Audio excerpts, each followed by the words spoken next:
केंद्रीय मंत्री गिरिराज सिंह ने स्वामी रामभद्राचार्य के बयान का समर्थन किया है। उन्होंने कहा, हिंदुओं को संस्कृति, शास्त्र और शास्त्र के साथ जागना होगा। उन्होंने ममता बनर्जी की तुलना सोहरावर्दी से की। इसके साथ सीमांचल में पीएफआई के आतंकी की गिरफ्तारी पर उन्होंने कहा कि मुस्लिम आतंकवाद रूप बदलकर काम कर रहा है, लेकिन वह बच नहीं पाएंगे।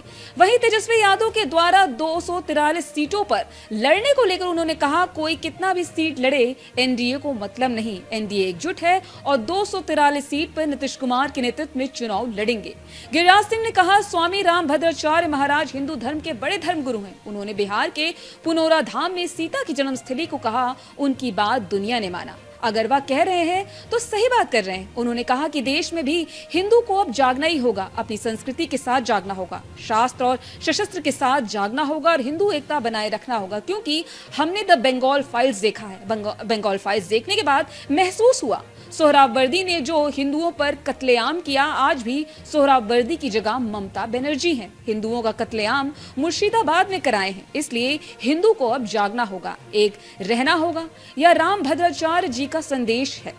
वहीं सीमांचल में पीएफआई के आतंकी गिरफ्तारी पर गिरिराज सिंह ने कहा कि जो गजवा एक हिंद का सपना है, उसको पूरा करने के लिए मुस्लिम आतंकवाद पहले सिमी का नाम लिया, फिर सिमी बंद हुआ, फिर पीएफआई हुआ, फिर वह बंद हुआ। लेकिन अभी भी जगह जगह, चाहे किशनगंज में पकड़े हो, चाहे देश के अन्य जगह का रूप बदले, लेकिन याद रखें वो बच नहीं पाएंगे। इसके अलावा तेजस्वी यादव द्वारा 243 विधानसभा सीटों पर चुनाव लड़ने पर गिरिराज सिंह का तंज कसते हुए कहा कि तेजस्वी यादव 243 लड़ रहे हैं, कांग्रेस 500 पर लड़। एनडीए को इससे कोई लेना देना नहीं। एनडीए की सरकार बनेगी, एनडीए 243 सीट पर चुनाव लड़ेगी, नीतीश कुमार के नेतृत्व में लड़ेगी और यह चट्टानी एकता के साथ लड़ेगी और चुनाव जीत कर दिखाएगी।